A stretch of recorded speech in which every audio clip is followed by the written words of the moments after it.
क्या आपको अपने समय का सही उपयोग करने में परेशानी महसूस होती है?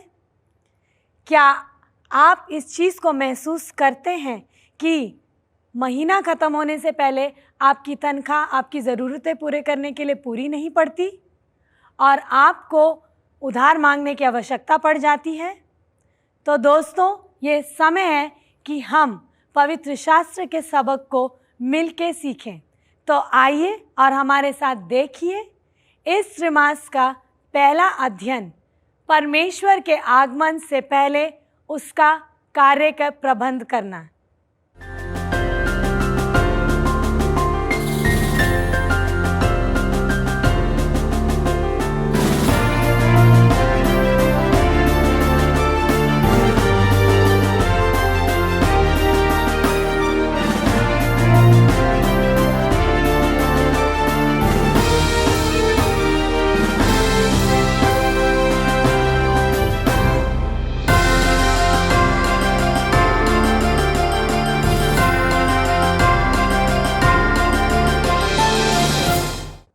आप सभी दर्शकों का फिर से इस सब स्कूल अध्ययन में स्वागत है।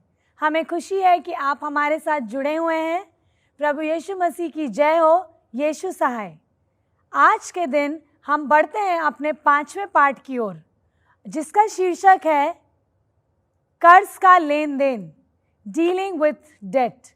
और इस पाठ का अध्ययन करने के लिए हमारे स्टूडियो में हमारे खास मेहमान मौजूद हैं, जिनका मैं तहे दिल से स्वागत करना चाहती हूँ। I welcome you doctor Rebecca और पास्टर जॉनसन। आप दोनों का तहे दिल से स्वागत है और हमारे साथ आज के पाठ के अध्ययन में जुड़े रहने के लिए धन्यवाद। और हम उम्मीद और आशा करते हैं कि आज के पाठ को हम गहराई से पढ़ सकें, समझ सकें और हमारे दर्शकों की सहायता कर सकें। मैडम, मैं आपसे ये प्रश्न पूछना चाहती हूँ कि हम कैसे कर्ज के लेन देन से हम क्या समझते हैं? क्या है ये कर्ज का लेन देन? आइए इस सवाल को समझने के लिए प्रभु से थोड़ी सी हम विनती करेंगे ताकि वो हमारी सहायता करें। आइए प्रार्थना में जाएंगे। प्यारे खुदावन, हम फिर से तेरे पास आते हैं, अपने आप को तेरे हाथ में सौंपते हैं। तेरा वचन जो हमारे मुंह में डाल, पवित्र आत्मा से हमें भर दे, ताकि हम जो भी बोलें वो तेरी मर्ज़ी के मुताबिक बोलने वाले बने। दर्शकों के लिए प्रार्थना करते हैं ताकि वो इसको सुने और ग्रहण करें और तेरी महिमा स्तुति करने वाले बने। यही हमारी प्रार्थना है। आमीन आमीन आमीन। जैसे कि आपने कहा, कर्ज का लेन देन, लेन और देन दो शब्द हैं इसमें। लोग कर्ज लेते भी हैं और फिर उन्हें देना मुश्किल पड़ जाता है। अगर हम देखें यहाँ पे नीति वचन 22 का 7 आयत में तो लिखा हुआ है, धनी दरिद्रों पे शासन करते हैं, उधार लेने वाला देने वालों का दास होता है। अगर हमने उधार ले लिया तो हम क्या हो गए? कर्जदार हो गए और उसके दास बन गए, और वो हमें किसी भी तरीके से परेशान कर सकता है। और इसके लिए बाइबल कहती है कि हमें कर्जदार नहीं होना चाहिए, क्योंकि कर्जे में पड़ के इंसान के ऊपर बहुत ज़्यादा परेशानियाँ आती हैं। यहाँ पे रोमियो उसका 13वां अध्याय 7वां और 8वां पद में इस तरीके से लिखा हुआ है, जिस किसी को तुझे कर्ज देना है उसका हक चुकाया करो। जिसको देना है आप उसको दो, और जिसे कर्ज देना है उसे दे दो। जिसे महसूल चाहिए उसे महसूल दो, चूंगी, ठीक है। और जिसे डरना चाहिए आप उससे डरो। हमें सिर्फ परमेश्वर से ही डरना चाहिए। फिर कह रहा है, जिसका आदर करना चाहिए उसका आदर करो। आपस के प्रेम को छोड़ और किसी बात में कर्जदार ना हो। आपस में प्यार होना चाहिए, ना कि हम कर्जदार बन जाएं, क्योंकि जो दूसरे से प्रेम रखता है उसी ने व्यवस्था की पूरी पूर्ति की है। अगर हम व्यवस्था से प्रेम रखते हैं तो हम कर्जदार नहीं होंगे, और हमारा लेन देन जो है वो इंसानों के साथ और परमेश्वर के साथ खरा रहेगा। यही मैं आपको बताना मांगती हूँ। मैम, मैं आपकी बात से सहमत हूँ और मैं ये समझती हूँ कि ये जो विषय है ये आज के समाज के लिए बहुत ही महत्वपूर्ण है, क्योंकि हम समझते हैं कि कर्ज क्या होता है और इसका बोझ कितना भारी होता है। हम आपके साथ बने रहेंगे इस चर्चा में। आइए हम आगे की बातचीत को बढ़ाते हैं। हम रविवार के लेसन में चलते हैं और मैं पास्टर जॉनसन गिल से दरखास्त करूंगी कि हमें इसे समझने में सहायता करें। द डेट प्रॉब्लम्स, कर्जे की या कर्ज की समस्याएं। अब पास्टर मैं जानना चाहती हूँ कि हम कैसे कर्जे में पड़ जाते हैं और इसकी क्या समस्याएं, क्या तकलीफें होती हैं। ये प्रश्न जो है बहुत ही महत्वपूर्ण है मैडम जी, और मैंने ये देखा है अपने जीवन में कि इस कर्ज की समस्या से संसार का हर कोई व्यक्ति जो है वो जूझ रहा है जी। और उन्हें कोई रास्ता चाहिए निकलने का। बल्कि कर्ज में रहना, कर्ज में जीना, कर्ज लेना, कर्ज में जीवन व्यतीत करना हमारी जीवन शैली बन चुकी है जी। और प्रभु यीशु मसीह के दास होने के बाद या मसीही होने के बाद हमें इन चीजों से परहेज रखना चाहिए, क्योंकि परमेश्वर नहीं चाहता कि हम कर्ज में जिएं। तो इन समस्याओं के निपटारे के लिए या इनसे निजात पाने के लिए कुछ मैं 3 बातें आपके सम्मुख रखना चाहता हूं और दर्शकों के सम्मुख। पहली बात तो ये है कि लोग इसके बारे में जागरूक नहीं हैं, पढ़े लिखे लोग भी और जो नहीं पढ़े लिखे लोग भी। वो अपने जो पैसे का जो तरीका है खर्च करने का, उसकी कोई कार्य प्रणाली का इस प्रयोग नहीं करते। मैनेजमेंट जो है वो पैसे को मैनेज करना, पैसे को किस प्रकार खर्च करना, उसमें वो सक्षम नहीं है, अवेयर नहीं है, जागरूकता नहीं है। इसीलिए बहुत जरूरी है कि ऐसे लोगों को या इन लोगों को जो है सुचेत रहने की आवश्यकता है कि वो अपने धन का कैसे प्रयोग करें। यदि उन्हें नहीं पता तो वो सीख लें। दूसरी बात यह है कि लोग बहुत लालची और स्वार्थी हो गए हैं, इसलिए कर्ज में डूब अपनी क्षमता से बढ़कर कर्ज ले लेते हैं जी। क्यों ले लेते हैं? क्योंकि उनकी लालसाएं बहुत हैं। तो बहुत। इन लालसाओं पर निरंतर रखना बहुत जरूरी है, तभी हम कर्ज की समस्याओं से उभर पाएंगे। बाकी अगर हम देखें मलाकी 3:10 में परमेश्वर के वचन में कहता कि मैं यहां पढ़ देना चाहता हूं। मलाकी 3:10 में कहता है, सारा दशमांश भंडार मेरे लिए ले आओ और मेरे भवन में भजन वस्तु रहे। और सेनाओं का यहोवा यह कहता है कि ऐसा करके मुझे परखो कि मैं आकाश के झरोखे तुम्हारे लिए खोल कर तुम्हारे ऊपर अपरंपार आशीष की वर्षा करूंगा। तो देखिए, हमें इन चीजों पर भरोसा करने की आवश्यकता है, तभी हम कर्ज से बाहर आ सकते, उभर सकते हैं। जी बिल्कुल, बहुत ही सही बात आपने हमारे साथ और हमारे दर्शकों के साथ साझा की है। दर्शकों, जैसे कि हमने आज के अध्ययन के शुरुआत में ये समझा है, सीखा है कि किस प्रकार हमें बाइबल सिखाती है कि हमें कर्ज से किस तरीके से डील करना है, किस तरीके से लेन देन के स्वभाव में उतरना चाहिए। आगे भी हम इसके बारे में और गहराई से सीखेंगे और अपने खास मेहमानों से समझेंगे। आप लोग कहीं मत जाइएगा, ये वक्त है कि हम एक छोटा सा ब्रेक लेंगे और वापस आएंगे। आप सभी दर्शकों का फिर से स्वागत है आज के सैबथ स्कूल के 5वें पार्ट के अध्ययन में, जहां हम सीख रहे हैं कर्ज का लेन देन। आइए हम पार्ट में आगे चलते हैं। मैडम रेबेका, मैं आपसे पूछना चाहूँगी, सोमवार का जो विषय है फॉलोइंग गॉड्स काउंसिल, हिंदी में जिस प्रकार लिखा है परमेश्वर की सलाह का पालन करना। मैडम, क्या आप इस विषय पे थोड़ी प्रकाश डाल सकते हैं और हमारे दर्शकों को समझा सकते हैं कि हम किस प्रकार परमेश्वर की सलाह का पालन कर सकते हैं? आपने बड़ा अच्छा सवाल यहाँ पे दिया है और दर्शकों को मैं चाहती हूँ कि वो समझें इसको।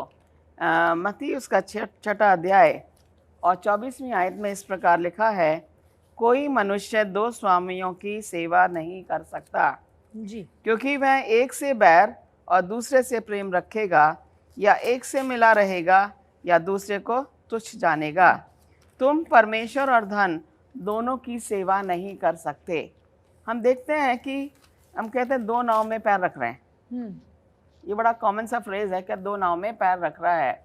इसका मतलब ये है कि हम दोनों तरफ जाना मांग रहे हैं। हम दुनियावी तरफ भी जाना मांगते हैं और हम परमेश्वर की सेवा करना मांग रहे हैं, हाँ जी। लेकिन हम कहीं भी फिट नहीं हो रहे। बिल्कुल। तो ये जो है, ये चीज़ हमें इस चीज़ को बड़ा ध्यान रखना है। ये कह रहा है पहला यूहन्ना 2:15 में बता रहा है, तुम ना तो संसार और ना संसार की वस्तुओं से प्रेम रखो। आदमी क्या करता है, बहुत ज़्यादा अट्रैक्शन है सामने दुनिया में, और वो अट्रैक्शन, चमक धमक दुनिया की, आदमी उसके पीछे भागता है। ये कह रहा तुम ना तो संसार ना संसार की वस्तुओं से प्रेम रखो।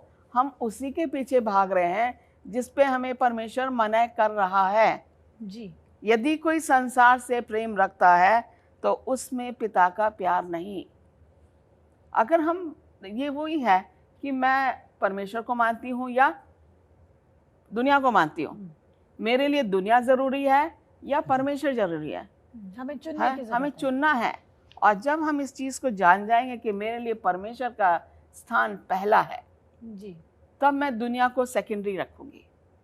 और यही चीज़ हमें परमेश्वर बताने की कोशिश कर रहा है कि हमें एक ही तरफ रहना है। दो मार्ग हैं, एक है सच्चाई का और एक झूठ का। एक सकरा मार्ग है, एक चौड़ा मार्ग है। हमें सकरे मार्ग पे जाना है। कठिनाइयाँ बहुत हैं, परमेश्वर हमारे साथ है। बिल्कुल, बहुत ही खूबसूरत और उम्दा तरीके से आपने इस बात को समझाया है कि परमेश्वर का जो मार्ग है वो सकरा भी है और उसकी वाणी भी बहुत बहुत ही हल्की है। हमें उसे सुनने और जानने की आवश्यकता है। आइए हम आगे बढ़ते हैं। मंगलवार का जो विषय है, आइए हम उस पर अध्ययन करते हैं। मैं पास्टर जॉनसन से दरख्वास्त करूंगी, सर क्या आप हमें बता सकते हैं जो विषय है, हम कर्ज से कैसे बाहर निकलें? ये जो कर्जा लेने की जो आदत है, ये एक जाल है जिसमें हम फंस जाते हैं। इससे बाहर कैसे निकला जा सकता है? बहुत ही महत्वपूर्ण बात है मेरे और आपके लिए और हमारे समाज के लिए और मसीह भाई बहनों के लिए कि कर्ज तो हम ले लेते हैं, जैसे मैंने पहले बताया, और उसकी समस्याएं जो उत्पन्न होती हैं। और अब जब आपने सवाल किया कि आज मंगलवार का कि हम कर्ज से अब कैसे निकलें, तो इसमें निकलने के लिए हमें प्रयास करना पड़ेगा, और प्रयास हमें खुद ही करना पड़ेगा, हमारे लिए कोई और नहीं करेगा जी। और प्रयास करते वक्त हम इन चीज़ों का ध्यान रखें कि जब हम पहले ही कर्ज में हैं तो हम और कर्ज ना लें। पहली बात ये देखिए, कई बार बहुत लुभावने जो है विज्ञापन आते हैं, तो हम उन लुभावने विज्ञापनों में फंस जाते हैं और हम कब पहले भी डूबे होते हैं और कर्ज लेते हैं। तो कर्ज से उभरने से पहले बात यह है कि आप और कर्ज ना लें।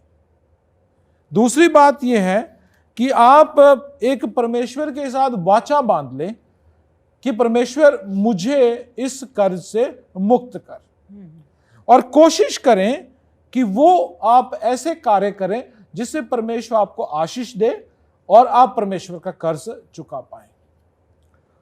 तीसरी बात ये बहुत जरूरी है मैडम जी कि जिन लोगों से आपने कर्ज लिया, जितना भी कर्ज के आप है, उसकी एक आप सारणी बनाएं, लिस्ट बनाएं जी। और जो कमाई आप करते हैं उसको ध्यानपूर्वक खर्च करें, पैसा बचाएं, और जिन लोगों की देनदारी है आप उन लोगों को दें, बल्कि उन लोगों को प्रायोरिटी बेस पे दें, उन लोगों को सबसे ऊपर रखें कि पहले हम कर्ज दे चुकाएंगे, फिर अपनी जो जरूरतें हैं उनको पूरा करने की कोशिश करेंगे। और फिर इब्रानिया की पुस्तक बाइबल में इब्रानिया 13 बाब और उसकी 5 आयत में कहता है, यहां मैं पढ़ देना चाहता हूं, तुम्हारा स्वभाव लोभ रहित हो और जो तुम्हारे पास है उस पर संतोष करो, क्योंकि तुझे मैं कभी ना छोड़ूंगा ना मैं त्यागूंगा। तो हमारे पास जो है, हमें संतोष रखने की आवश्यकता है। हम कर्ज में फंसते ही इसलिए हैं क्योंकि हम में संतोष नहीं है, इसीलिए हम कर्ज जो है वो ले लेते हैं और अपनी लालसाओं के द्वारा, अपने स्वार्थ के द्वारा हम इसमें कर्ज में फंस जाते हैं। लेकिन इन जिन विषयों के बारे में बताया मैंने कि इसी प्रकार हम कर्ज से निकल सकते हैं। जी बिल्कुल, बहुत सही कहा आपने। मेरे ख्याल से ये आजकल के परिवारों के लिए और नौजवानों के लिए ये खास सीख है कि कैसे हम अपने पैसे को, कमाई को मैनेज करें और कर्जे में ना पड़े। मैडम, आप कोई खास कमेंट करना चाहती हैं इस पे? आजकल बहुत ज़्यादा है कि लोग नई नई योजनाएं निकल रही हैं जल्दी धन इकट्ठा करने की। ले लीजिए क्रेडिट कार्ड्स। हाँ जी। लोग क्रेडिट कार्ड ले लेते हैं और उसके बाद क्या होता है, वो कर्जे में पड़ जाते हैं। क्रेडिट कार्ड पर उन्होंने सामान ले लिया और फिर उनको पे करते करते वो इतने ज़्यादा कर्जा हो जाता है कि क्रेडिट कार्ड तो है, इसमें से कटता रहेगा। बिल्कुल। और वो आदत जो है क्या हो जाती, बुरी हो जाती है। जी। जब हम ऐसी आदत में पड़ जाते हैं, परमेश्वर कह रहा है कि हमें कर्ज लेना ही नहीं चाहिए। जानते हुए जब बाइबल हमें बता रही है तो हम क्यों ऐसी परेशानी, ऐसे जाल में पड़े जिससे कि हम दूर रह सकते हैं। हमें जो हमारी ज़रूरतों को सीमित करना चाहिए और जो है उसमें संतुष्ट रहना बहुत सारी जो कंपनियां हैं हाँ। वो ऐसे ही लोगों को अपने जाल में फंसाती हैं और उन्हें कर्ज लेने के लिए उत्साहित करती हैं और उत्साहित करने के बाद फिर उनसे बहुत मोटे दरों पर ब्याज लेती हैं। तो दर्शकों, हमने आज सीखा है बहुत ही खूबसूरत और सरल तरीके से और डिटेल में हमने ये समझा है कि हमें इस कर्ज के जाल में नहीं फंसना है। हमें अपनी ज़रूरतों को उन्हीं इनकम से, उसी ज़रिए से पूरा करना जो हमें मिलती है और जो भी हमें परमेश्वर ने दिया हमें उसमें संतुष्ट रहना चाहिए। ये वक्त है कि हम एक छोटा सा ब्रेक लेंगे। कहीं मत जाइएगा, हमारे साथ बने रहिए, हम फिर लौटेंगे।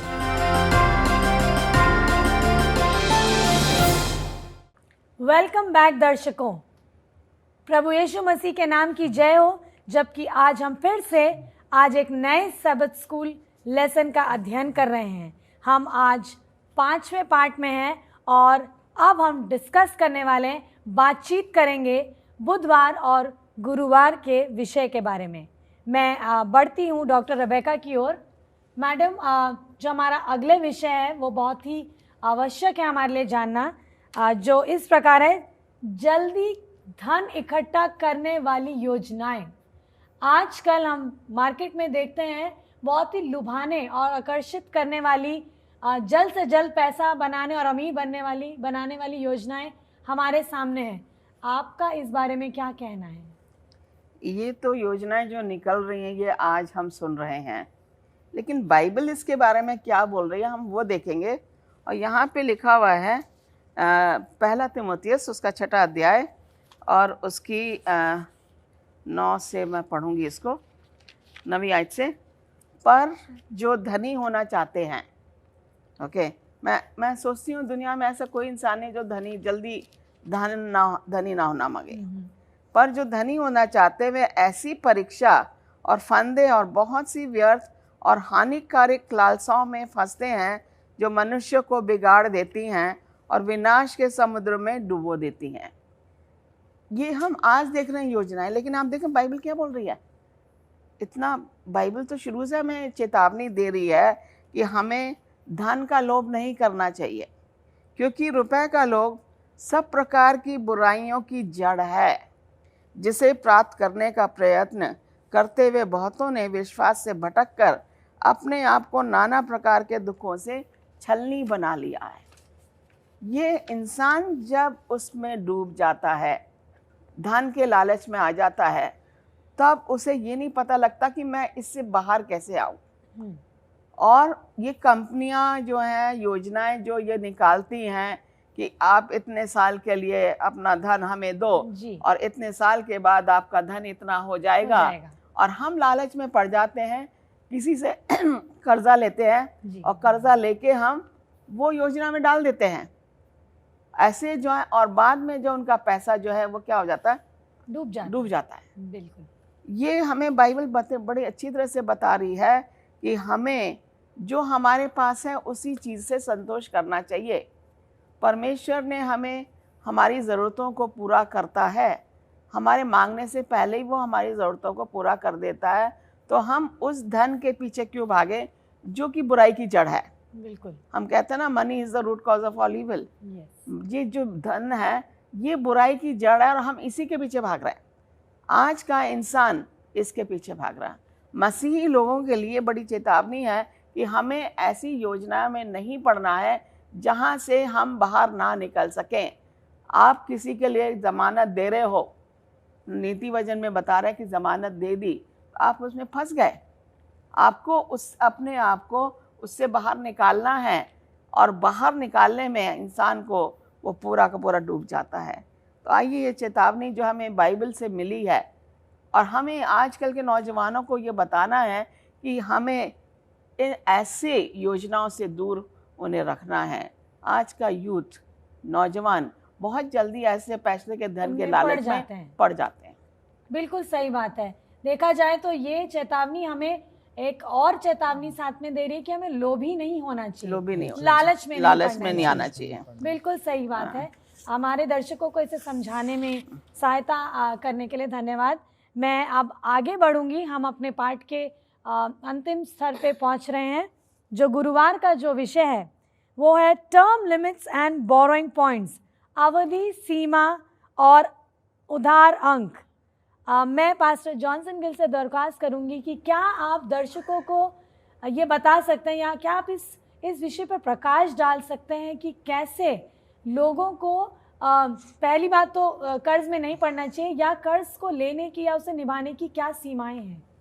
जी, ये बहुत ही महत्वपूर्ण प्रश्न है, जबकि हम इस कर्ज के विषय में बात कर रहे हैं। यहाँ पे हम देखते हैं कि कर्ज को लेते समय उसके क्या नियम हैं, और हम कर्ज को कैसे वापस प्राप्त कर सकते हैं, उसके क्या नियम हैं, और बाइबल हमें क्या बताती है।